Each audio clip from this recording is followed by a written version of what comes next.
يا أيها الذين آمنوا لا تبطلوا صدقاتكم بالمن والأذى كالذي ينفق ماله رئاء الناس ولا يؤمن بالله واليوم الآخر فمثله كمثل صفوان عليه تراب فأصابه وابل فتركه صلدا لا يقدرون على شيء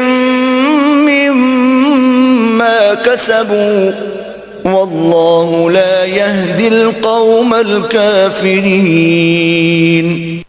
اے ایمان والو، اپنے صدقات بعد ازاں احسان جتا کر اور دکھ دے کر اس شخص کی طرح برباد نہ کر لیا کرو جو مال لوگوں کے دکھانے کے لیے خرچ کرتا ہے اور نہ اللہ پر ایمان رکھتا ہے اور نہ روز قیامت پر۔ اس کی مثال ایک ایسے چکنے پتھر کی سی ہے جس پر تھوڑی سی مٹی پڑی ہو، پھر اس پر زوردار بارش ہو تو وہ اسے پھر وہی سخت اور صاف پتھر کر کے ہی چھوڑ دے، سو اپنی کمائی میں سے ان ریاکاروں کے ہاتھ کچھ بھی نہیں آئے گا، اور اللہ کافر قوم کو ہدایت نہیں فرماتا۔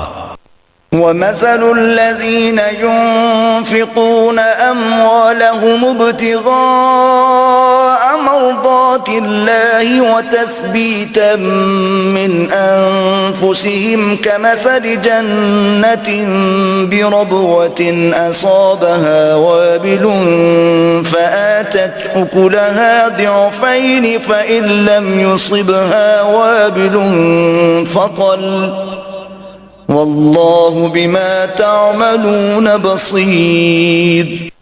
اور جو لوگ اپنے مال اللہ کی رضا حاصل کرنے اور اپنے آپ کو ایمان و اطاعت پر مضبوط کرنے کے لیے خرچ کرتے ہیں، ان کی مثال ایک ایسے باغ کی سی ہے جو اونچی سطح پر ہو، اس پر زوردار بارش ہو تو وہ 2 گنا پھل لائے، اور اگر اسے زوردار بارش نہ ملے تو اسے شبنم یا ہلکی سی پھوار بھی کافی ہو، اور اللہ تمہارے اعمال کو خوب دیکھنے والا ہے۔